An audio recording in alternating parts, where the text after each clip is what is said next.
a video tribute to Joseph Dallas Collins. Hosted by Joey and Ivy Collins. Hello everyone. As you all know, I'm Joey, and this is my little sister Ivy. Hi.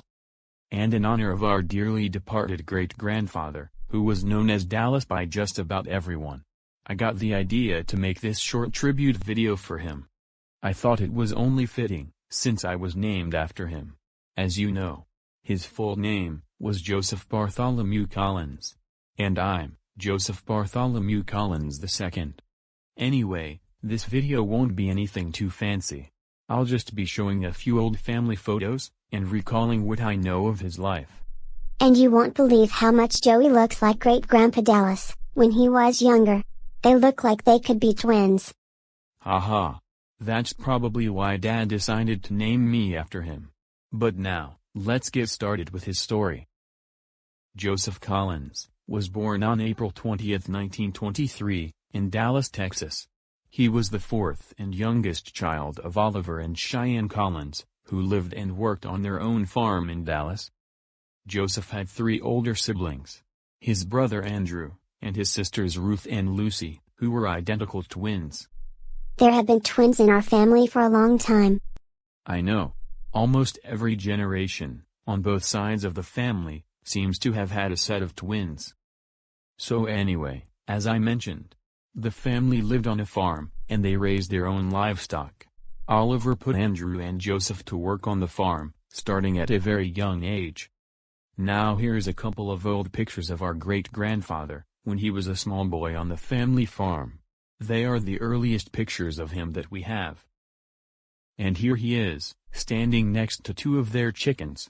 He was about 8 years old in this picture, which means it was taken in about 1931. And here's the other picture, taken on the same day. It shows him milking one of the cows. Just one of the many chores he had on the farm. Times were tough for the family during the Great Depression. They didn't have a whole lot, but they had each other. And that's the most important thing. I already mentioned everybody in Dallas's family. And now, I'll show you their family portrait, which was taken inside their old ranch house. Going from left to right. Lucy is in the pink dress. Ruth is in the tan skirt. Even though they were identical twins, they were easy to tell apart, because Ruth had slightly darker hair. Standing next to them is Cheyenne.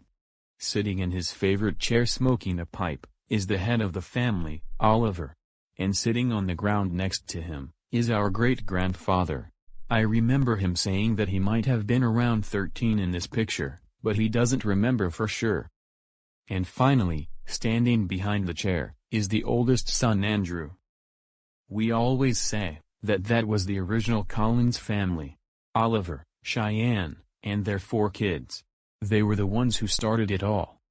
So if they were Generation 1, then that would make us Generation 4? That's right, Ivy. Me, you, and Rosalie are the 4th generation. Good job. Let's get to the part where he meets Great-Grandma Dorothy. Haha, okay, we'll do that. So anyway, when Dallas was in high school, he met a beautiful young girl who would completely steal his heart. He was 17. She was 16. And her name was Dorothy Hicks. But we knew her as our great-grandmother. And as for Dallas, he referred to her as his little vixen. That's because he found her so alluring. And, every time he would see her at school, it would stir feelings in him, if you know what I mean. As you can see, Dallas was a bit of a horn dog back then. That's not very nice to say about Great-Grandpa Dallas. Let's just show everyone the old pictures of them. Yes, ma'am. These are the only 2 pictures we have of our great-grandparents from back when they first started dating. They were taken in December of 1940. I really like the first picture. Look at how happy and in love they are. Yeah.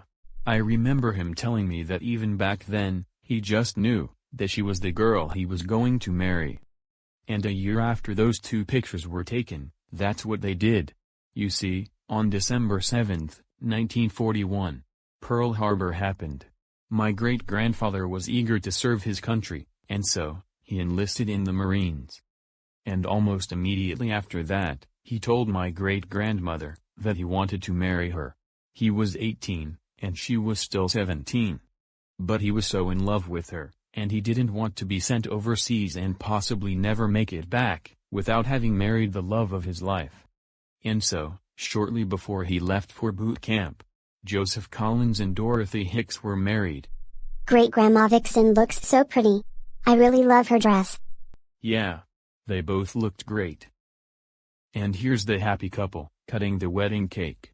I wish we had more pictures of their wedding, but these two pictures are either the only ones that were taken, or the only ones that didn't get lost. Not long after the wedding festivities were over, and they had a very brief honeymoon, Dallas was off to Marine boot camp. Now, in case you're wondering where the nickname Dallas came from, he actually picked it up there in boot camp. He was called Dallas because of the city he came from, and also because of his thick Texas accent. It's a nickname that stuck with him from that point on. Anyway, Dallas finally made it through boot camp in early 1942, and officially became a United States Marine. And here he is, looking sharp in his dress blue uniform. This is a picture that Dad keeps in his den, and I've always admired it, ever since I was a boy. Dad would tell me how this was my great-grandfather, and that I was named after him, and that he fought in World War II and served his country honorably. Unfortunately, his military career was cut short when he was wounded in the leg. Shortly before that, he had received a letter from home. Our great-grandmother had written him to tell him that she was pregnant with their first child. And after he was wounded, he was afraid that he would die and never make it home to see his wife and child. He even wrote a letter to his brother Andrew, telling him to take care of Dorothy and see to her well-being, in case he didn't make it back. But he did make it back. Yup, he made it back. The fact that we're both sitting here is proof of that. So, unable to serve anymore, Dallas was given an honorable discharge, and a Purple Heart, and returned home. Their first son Norville was born in 1942, and not long after that, our great-grandparents and their baby son moved out here to California. And from there, the family continued to grow. In 1943, they welcomed twin sons, Gregory and Bill. And then, in 1944, they had their fourth son. They named him Richard. But to me and Ivy, he's Pop, our grandfather. Let's show everyone Pop's baby picture. All right. And here he is, our newborn grandfather, along with the proud parents. This is the only picture we have of Pop as a baby. Doesn't he look so cute? So by this point, our great-grandparents had a lot to deal with, being only 22 and 21 years old, and already raising 4 small boys. Luckily, Dorothy had family living here, and they helped out whenever they could. And even though they had a pretty full house as it was, the family wasn't done growing yet. In 1946, they had their 5th, and final son, Jedediah, or Great-Uncle Jed, as me and Ivy know him. Daddy was named after him too. That's right. Dad's full name is Stephen Jedediah Collins, and his middle name came from Great-Uncle Jed. It was quite a task for our great-grandparents, raising such a large family. But they were a very close-knit family, and they always made it work. This next picture is one of my favorites, because it has all of them together, and you can see just what a close and loving family they were. This was taken in, I think 1959. Because Pop said he was about 15 years old here. But anyway, here are my great-grandparents. And in between them, their 5 sons, standing from oldest to youngest. Starting at the left, striking a thoughtful pose, is Orville. Then there's Greg and Bill, both with their arms crossed. After that is Pop, with his hands in his pockets. And finally, Great-Uncle Jed, with his hands on his hips. I think it's funny how Pop and his brothers are all posed differently. Yeah, he said they would always do that whenever the 5 of them took pictures together. They all were pretty funny together growing up. I guess that's why Pop says he and his brothers are the Five Stooges. Haha, yeah, that's exactly why. So anyway, our great-grandparents made their life here in Tyndale Valley. For several years, Dallas worked at many different jobs to support his large family. He briefly worked as a firefighter too. But when the leg that was wounded in the war started giving him trouble again, he left the Tyndale Valley Fire Department, and began working at a tractor parts store called JL Tractor Parts, in 1950.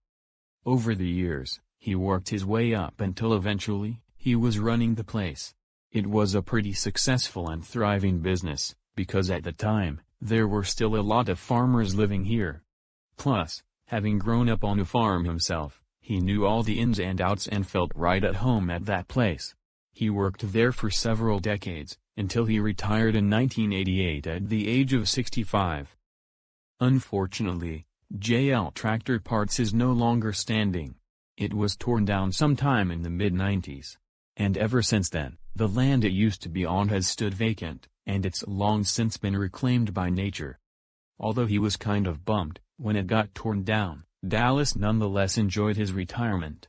With all of their sons grown up and having families of their own, our great-grandparents were able to just relax and enjoy life. Just the two of them. And then in 1997, I came along. Dad always said that if he ever had a son, he would name him Joseph Collins II. Because he always admired Dallas as a boy. When I was born, Mom and Dad weren't married yet, but they were still engaged. They were so excited to tell Dallas about his new great-grandson. And when he learned that I was named after him, he couldn't wait to meet me. In fact, we're gonna roll a brief video clip of when the two Joseph Bartholomew Collinses met each other. Well, Jen, is Joseph ready to meet his great-grandfather? Yes, he is. All right.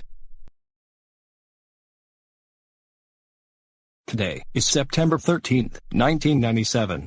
And Joseph is about to meet his great-grandfather and namesake for the first time. Okay, my little man. Let's go meet Great-Grandpa Dallas. Well, here he is, Grandpop. This is Joseph Bartholomew Collins II. Now that's a great name you picked out for him. Hey there, little one. It's your great-granddaddy Dallas. At least, that's what they all called me. So what do you think of him, Grandpop? You two did a great job. You make sure and raise this boy well, so he can grow into a fine young man. After all, he's got a pretty big name to live up to. Haha. We'll do our best, Grandpop. And that was the first time I met my great-grandfather. I saw him a few more times during my childhood, until I was about 6. After that, the next time I saw him was in 2014, at Uncle Howard's and Allison's wedding. And I remember him saying that he got a good laugh at my little mishap during the ceremony. You tripped and fell, and knocked all the other groomsmen down. I remember that. Yeah, a nice wedding ceremony, and that's the part everybody remembered most. That's not the only thing I remember about that day though. I also remembered that it was the first time I met Great-Grandpa Dallas and Great-Grandma Dorothy. That's right. They both doted on you all day. You know, since we're just about done here, why don't we both say what our favorite memory of Dallas was? Okay. Can I go first? Of course. My favorite memory of him was the big family reunion a few years ago. I liked how he looked so happy to be there with Pop, and all his brothers, and all their families too. You know, that would have to be my favorite one as well. We're of course talking about the Collins reunion that took place in 2015, at our great-grandparents' lakefront property. It's a really nice property with a big house, trees, the lake, and some real spectacular views. The property has been inherited by all 5 of their sons. This means that Orville, Greg, Bill, Pop, and Great-Uncle Jed, all have equal ownership of the property. The land will always belong to the family, which means it will be passed down from generation to generation, and… Joey, look! Behind you! What is it? What the absolute 9 levels of hell is that idiot doing here?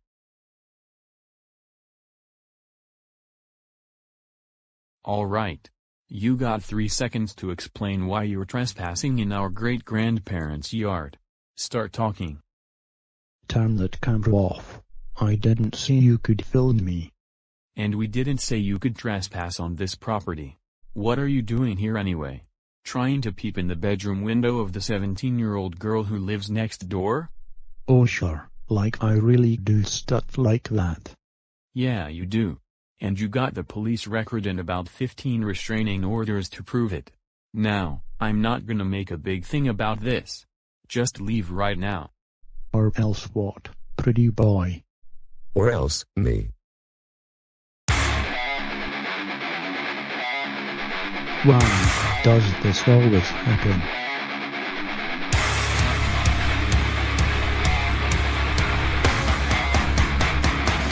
Stop the music. And as for you, you don't just show up and ruin the nice tribute video that Joey and Livy were making for their great-grandfather. Their video probably sucks anyway. I was just making it more interesting. You're the one who sucks. Python, get this piece of shit out of our sight. With pleasure. Now.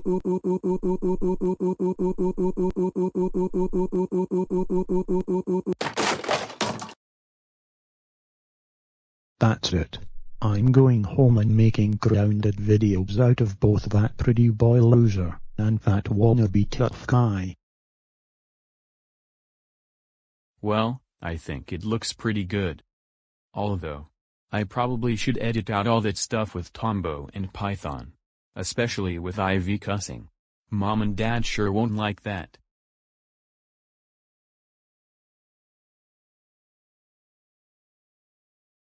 Look at our great-grandson, making a wonderful tribute for you.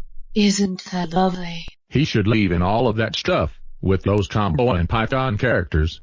That's the best part.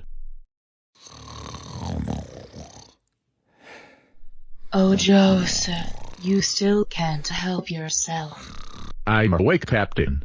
I'm definitely not asleep. No siree. Come on, Marine.